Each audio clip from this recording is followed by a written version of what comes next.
Hello there and welcome once again to the Mayor's Magazine.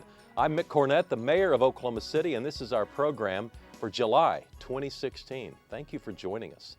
Well, if you've been on downtown streets on Sheridan heading east, you might have looked over to your left and seen an incredibly large mural of Oklahoma City Thunder center Steven Adams.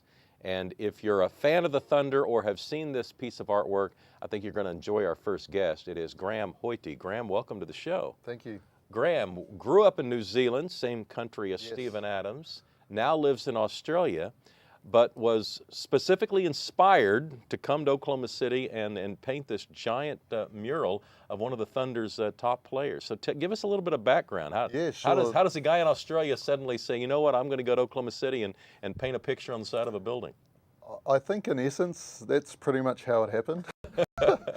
I originally intended to come to the US to do a tribute portrait of Prince in Minneapolis. So I'm actually going to be doing that after I've completed the portrait of Steven Adams. So, but I thought, well, while I'm flying to the US, Steven Adams is huge, is a huge name right now on the news, everything right now, and he's a national inspiration in New Zealand.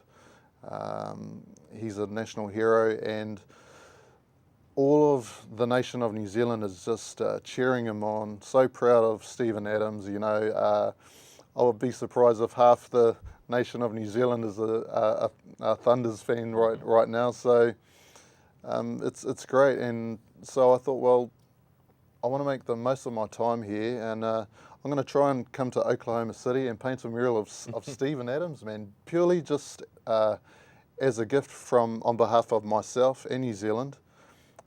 To Steven and the city of Oklahoma. So that's in essence why I'm doing the portrait. And how did you decide what the portrait would look like? Did you have a picture you were basing it on? Yeah, or are you I putting based your it own on spin on it? Yeah, I definitely put my own spin on it.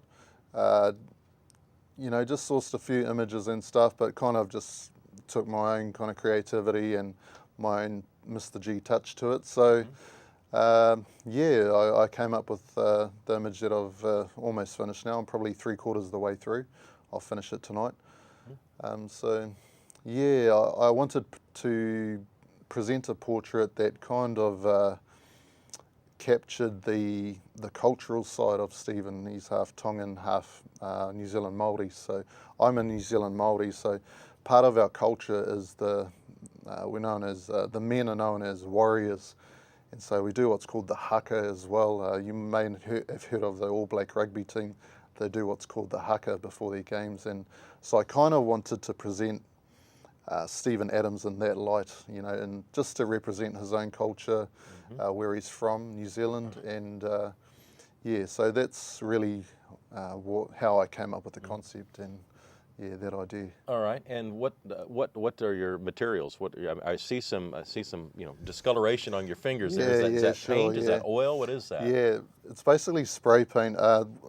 With murals, the best medium to use and the most effective and efficient medium to use is spray paint, purely because you're working on such a large surface area.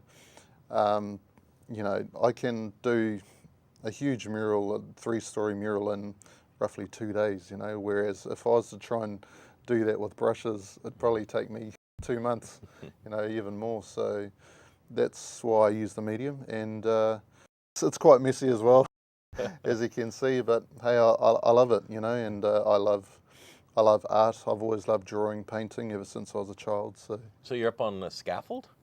Yeah, there's enough people that would be freaked out just sitting up on a scaffold for that. That's right, yeah, I'm used to that, but it's using a scissor lift, and I think it gets up to 3 stories high, and so I think I'll finish it in 2 days, which is a feat in itself. Right. Yeah. Have any feedback from Steven? He's actually shared it on his personal page. I've got a friend who's actually tagged me in his comments and all that, and so he is tracking the progress of this, and it was a bit of a shame that he's actually back in New Zealand now, but I'm sure he'd be stoked to see it when he gets here. So, yeah. Yeah, and And as an artist, where were you trained? Are you professionally trained? Or are you self-taught? Yeah, truth be told, I'm 100% self-taught. I'm also a graphic designer as well. I also do oil painting, acrylics, the whole lot. So I'm a multidisciplinary artist. But yeah, I'm all self-taught. It's mainly just passion, really. Is this the largest piece of work you've done? It's not the largest, but it's probably up there, probably the top three. Yeah. Mm-hmm. Yeah. And tell me about the Prince assignment that's coming up next. Yeah, sure. How will you approach that? Yeah, well, basically, I've already got people in Chanhassen who are actively seeking, who have been actively seeking walls and stuff like that. I was going to be doing one in Minneapolis as well, but the process has taken a lot longer than we were kind of hoping for. So we've got an option in Chanhassen, so I'm just going to go with that really. And I actually painted when Prince passed away. I painted a tribute portrait of him, probably the same size as the Stephen Adams one I've done here. I painted it in Sydney, Australia. I posted a photo of that, and that just went viral, just like that. Yeah, and I actually had people from Minneapolis saying, "You've got to come here, man. You've got to come here and paint a portrait of Prince. You know, this is his hometown." I'm like, "Oh, okay, then I will." So that's why I'm here. Yeah. So. Yeah. And are there any other assignments you've got lined up? Not really. I'm just going to be, really my main objective is painting the Stephen Adams, Muhammad Ali, and the Prince. Yeah. So tell us about the Muhammad Ali. Yeah, assignment. Muhammad Ali. I'm actually, I really want to paint a portrait of Muhammad Ali. I want to do a nice, like fitting, appropriate portrait, honouring portrait of Muhammad Ali in Louisville, Kentucky. I've never been there before, but I just want to, yeah, I'll probably do that after the Prince one. Mm-hmm. But my main obstacle at the moment is I need to secure a wall there to be able to paint. So if the power's out there, anyone can help me find and secure a wall, because that's really all I need. I will make the trip to Kentucky, Louisville, and just and paint that portrait really, because I've always been a huge fan of Muhammad Ali, and my background, I've done kickboxing as well, so he's a legend. Yeah. So. Well, what's the biggest nightmare for your work? What if it starts raining while you're painting? Do you have to stop, or how do you protect your work? Yeah, you've hit the bullseye there. The only thing that can stop me from painting is rain. Yeah. If the wall is wet, I have to stop. Yeah, I can't paint. Yeah. If it's, I don't mind the heat. This OKC heat is pretty full on. But yeah, rain is the enemy when it comes to this kind of thing. Yeah, and so I've got to wait. Not that all artists are interested in the marketability of their work, but how marketable is your line of work?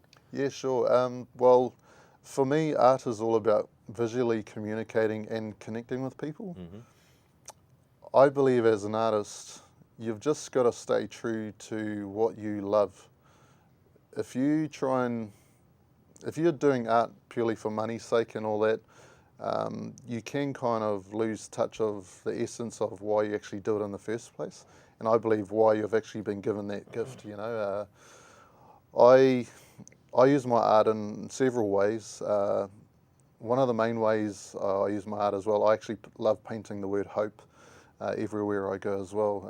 I've actually been through depression personally myself, and so I understand all the dynamics that surround that. But in saying that, I also understand the true power of hope and what that can do to a person. It's very powerful. And so yeah, art is very powerful. It can either bring healing or it can offend people. So I always try and use my power for good. All right. Well, Graham, thanks for coming on the Mayor's Magazine. Thank you. Graham Hoete, an artist in Oklahoma City for a few days, painting a large mural of Stephen Adams. And as this show is taped, by the time that you see this program, this art will be available for your viewing as you head east on Sheridan in downtown Oklahoma City, around the intersection of Sheridan and Lee. Great to have you on the show, and good luck with those next two projects. Thank you, sir. We'll have more on the Mayor's Magazine right after this. Psst, down here. That dog has a thirsty look in his eye. Did you know that it's really not that hard to save water? Excuse me, spraying me on the streets like putting me down the drain. In the heat of the day, I disappear before I can help. So, water after bedtime. Hey, we're in a drought, which means I'm kind of a big deal. So save me. Really, save me!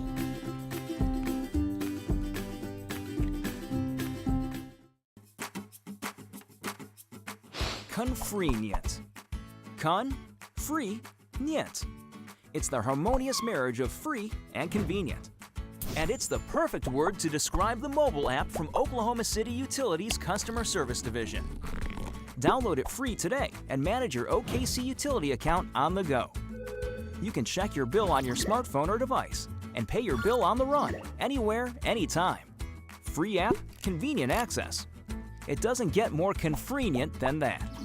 Download the OKC Utilities app today, the convenient way to manage your Oklahoma City utility account.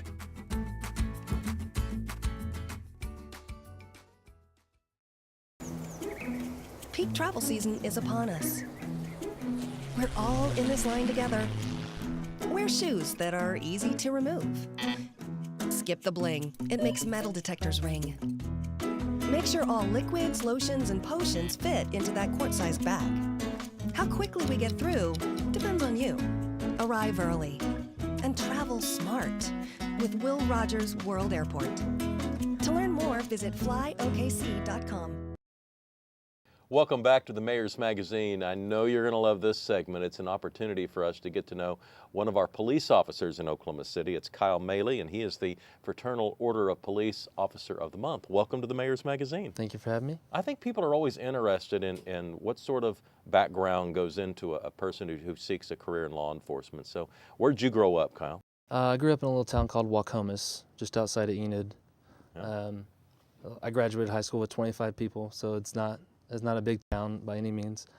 But I think a lot of what led into me becoming a police officer was my dad's been fire chief of Waukomis for like 30 plus years, and he was a reserve police officer too on the 5-person police department we have there. But so just being around that my whole life.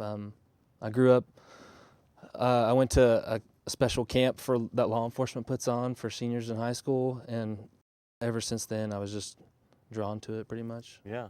And tell us about the academy. You decided to enter the Oklahoma City Police Academy. Yeah, so I met an officer on the department when we went on a mission trip to Haiti together through our church, and I had always wanted to do it, but I had a hard time talking my wife into letting me join. So he sat down with her and kind of went over like what the job is really like, not what TV leads it to believe. So after that, she was on board with it, and then I applied and got in the academy. And well, tell me about the academy. How tough is that? It's not the worst. It's not. There's some academies that you go and you live there for the whole time. It's 7 to 5, 7 to 4 every day. Go there, go home at night. Pretty much spend all your nighttime either studying or putting a uniform together. Well, how much is physical training and how much of it is learning, what you need to know intellectually? I mean, I think it's 80% you learning the job, learning how to be a police officer. You have to go into it with the physical aspect. You know what you're getting into when you start. I was never the fastest runner, do the most push-ups or anything, but I could get through what I needed to get through. So. Right. And you mentioned being on a mission trip. Obviously, you believe in giving back and helping people. Yeah, service has always been a part of my life growing up. I think that's just something instilled in me by my parents. And I try to, there's different officers that do this job differently, and I definitely approach it from a service aspect of we're public service people, so that's what I try to do every day when I go to work. Police officers perform a wide variety of duties, everything from giving directions to someone who's lost to, potentially, having to chase down a bad person who might have criminal intent. Which of the roles of a police officer appeal to you the most? What are you most drawn to, and where do you like to spend your time? Well, I mean, the chasing people's fun. Let's not. I mean, that's always going to be fun. But I mean, I became a police officer to serve the people, and that's where I like to do my work. I like to, if I see a car on the side of the road that needs a tire changed, I keep a 4-way and a floor jack in the back of my car so I can change the tire in less than 10 minutes and get them on their way. So I mean, I just like that aspect of interacting with the community, and just a couple weeks ago I did a Trucks for Tots thing for an infant crisis center, where I just sat there for 4 hours and kids are climbing all over inside my car and pushing every button and stuff, and but just hanging out with people and getting to talk to families and kids and stuff like that. One specific day has come to our attention, had to do with a 2-month-old infant who through just a complete a mishap wound up losing their life. Can you take us through that day and what happened when you arrived on the scene? Sure. So I was way up north on patrol, like north of Memorial. And we get a call for a check the welfare of a child. 95% of the time, a check the welfare is resolved itself by the time you get there. So I'm driving to the call. I'm reading the comments on the call on my computer in my car, and it says an unresponsive 2-month-old. So driving up to the house, which I was fairly close, I was only a couple blocks away when the call came out. I'm already putting gloves on because I know that I might have to do some kind of action when I get in there. I ran up to the door of the house. The babysitter is already doing CPR and trying to talk on the phone to 911 at the same time. So I take over for her. I start CPR, and that's pretty much my only duty until fire and EMSTA get there. Fire and EMSTA get there, and they set up all their stuff. They get to go on to doing their thing, and they have me continue to do my job because I'm already in position. I'm doing it. So I sit there and I do my compressions and stuff, and they relieve me, and I do my police duties of controlling the scene and stuff and doing what I have to do. And then once I have everything controlled, I go back and I sit next to this little boy and just sit there and hold his hand until EMSA's ready to take him somewhere else. So. But it didn't end there. The family was very appreciative of your efforts to try and save their child. Yeah. They reached out a couple days later. I think after a little bit of the grieving got over with, and they wanted to meet me because the only interaction I had with them was Dad pulled up as Shepherd, the little boy, is getting loaded in the back of the ambulance, and I lead him to go with the ambulance. That was the only interaction I had with them. Everything else was with the babysitter and they're at the scene. So they reached out to me, and I had some time because I was on light duty at the time because I had torn my ACL the day after that. I went up there and met with the family and got to know them a little bit, and I've been pretty much in constant contact with them ever since. And they have an effort that they're trying to draw attention to called Shepherd's Watch. What is that? Yeah, so it started as just like a Facebook thing of raising awareness for safe sleep practices and stuff, and since then I think it's evolved into a little bit more of like DHS oversight into home daycares, identifying what safe sleep practices are in those daycares. Allie's done a great job though, working with different senators and representatives down here at the Capitol, and has gotten 3 bills passed that I know of that have been signed into law in the last 2 months or so. And she's doing a lot here and nationwide. All right. How's your knee? Yeah, it's good. I tore it the day I went out to play ball the day after, to kind of get my mind off of things, work through it a little bit, and I went a little too hard maybe, and tore my ACL. I was down for like 9 months, but I've been back since December, and I'm playing ball again. So. Where are you typically stationed? Spring Lake Division, so mainly on the east side, mm-hmm.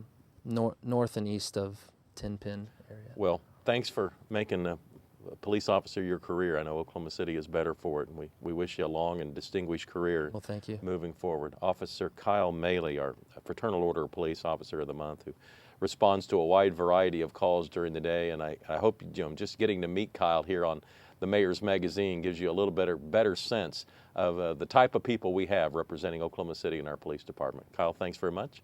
We'll have more on the Mayor's Magazine after this. It's outdoor time in Oklahoma, and that means it's time to go out on adventures with family and friends.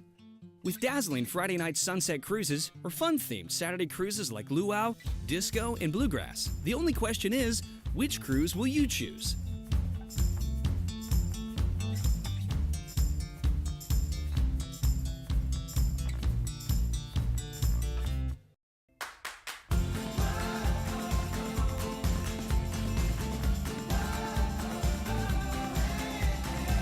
Oklahoma River Cruises has 4 convenient landings to cruise from Regatta Park, Exchange Landing, Meridian Landing, and Bricktown Landing, all along the beautiful Oklahoma River in Oklahoma City. There's cruises for everyone, from families, girls' night out, or history buffs. But the best way to find the river cruise for you is to come down and try it yourself. For more information, cruise schedules, and tickets, visit okrivercruises.com. Hi guys, I'm Enes Kanter from Oklahoma City Thunder. We're here today in animal shelter. When I was a kid in Turkey, I have a lot of, I had cats, I have a lot of birds and fish, but I never, I had a dog before. Now I'm like thinking about adopting an animal. Please get involved with OKC Animal Welfare and get involved and adopt and volunteer like I am. Welcome back to the Mayor's Magazine. I'm Mick Cornett, the Mayor of Oklahoma City. And in this segment, we're going to learn more about Karim Muhammad and the foundation of the Teachers Appreciation Foundation. Welcome to the Mayor's Magazine. Thank you for having me, Mayor. This is such a great cause. I don't think there's a person out there in Oklahoma City that doesn't appreciate one of the teachers in their life, maybe more than one. Right. And you grew up right here in Oklahoma City. Tell us about that. Yes, sir. Born and raised here in Oklahoma City. Graduated from Northeast High School, 1996. My mom was a retired school teacher of over 30 years. Yeah, where did she teach? She taught Thamaris Parks Elementary. Well, sure, Wilson, I'm familiar with that. And Wilson what grade Elementary. did she choose? First grade. Yeah. Over 30 years. Well, we have that in common. I was raised by a first grade teacher as well. My mother was a first grade teacher So, for about that time period. We're brothers. We're both scarred by that or benefited one way or the other. No, I kid. I kid. I always think that was a big advantage growing up to have a school teacher for a mother because summers were, kind of like a learning opportunity from a one-on-one presentation. Absolutely. Yeah. Absolutely. Okay, and so what made you want to get started in this organization? My mom, she inspired me about 3 years ago. I wanted to do an annual banquet for retired school teachers and school teachers as a whole. And I approached her with the idea, and we brainstormed on it, and we came up with the Teachers Appreciation Foundation, which not only honors school teachers, we honor custodians, school bus drivers, cafeteria workers, nurse aides, everyone involved in the school system. And is this people that are actively employed or retirees generally? Both. Yeah. Both. And how do you get your funding? Right now is all out of pocket. However, we do fundraisers. We have a fundraising gala coming up July 31st. Wonderful. In Gaillardia, the Gaillardia Country Club. And we encourage everyone, the whole public, the whole community, to come out and support us. Well, in a moment, we'll give information on how people can get involved and potentially attend. But let's go back into the organization. What are you hoping to accomplish with the funds that you raise? What will you do to show appreciation to teachers? Well, what we do throughout the school year, we do school stipends. We fund field trips.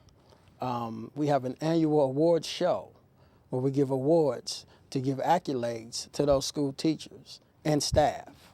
So the funds will primarily go towards those functions. And what made you decide to expand it from not just teachers to custodians and bus drivers and others who were involved in the support roles? Well, as I was brainstorming with my mom, she said she wanted something unique about the foundation because she's been a part of many foundations. And so as we was brainstorming, we incorporated, you know, she said, well, when was the last time you heard of a custodian just really getting those accolades, singing from the unsung heroes? So I was like, yeah, Mom, let's do that. That's the uniqueness of this foundation. So that's how I came. What sort of reception are you getting from the community? Oh, it's phenomenal. It was more than I expected at this point. However, it's still it's a lot of work to do, a lot of work to be done. But yeah, it's phenomenal. Yeah.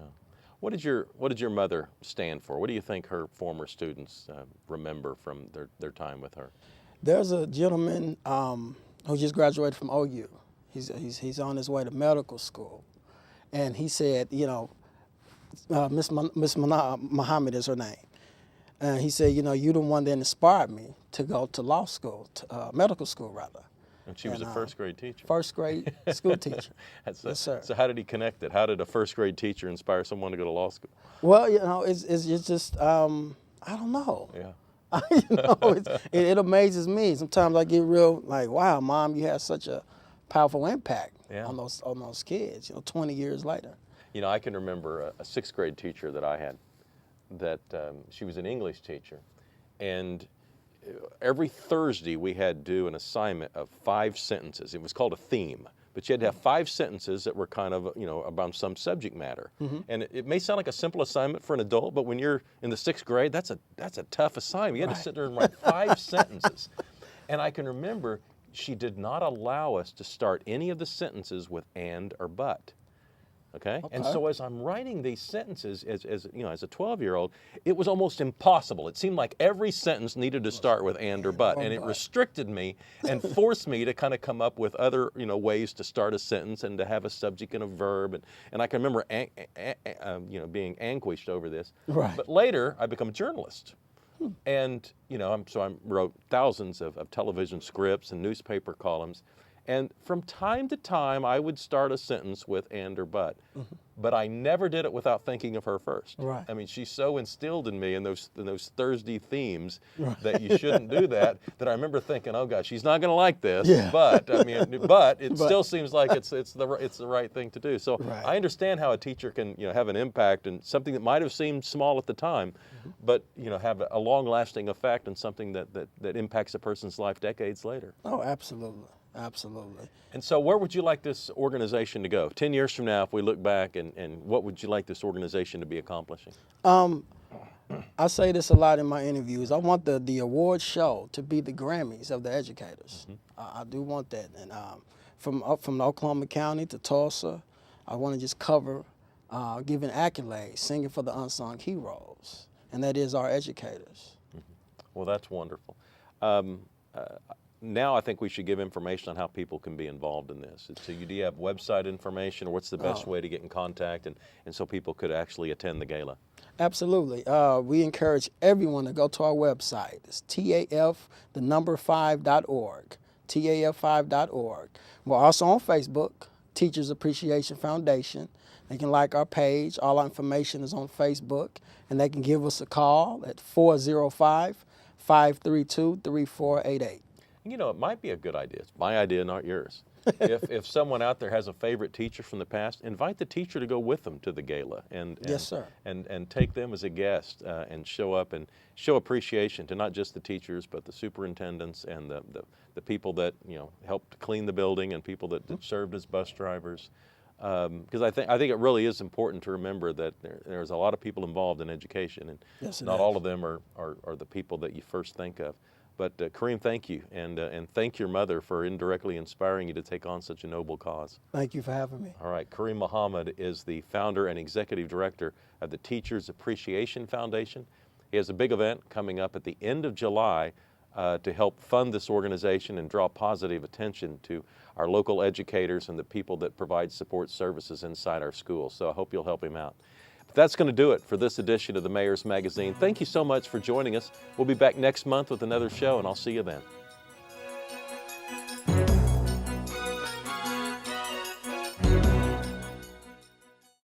I'm Lee Criswell with Street Maintenance. Help us while we repair your city streets. Please slow down and be alert in all work zones.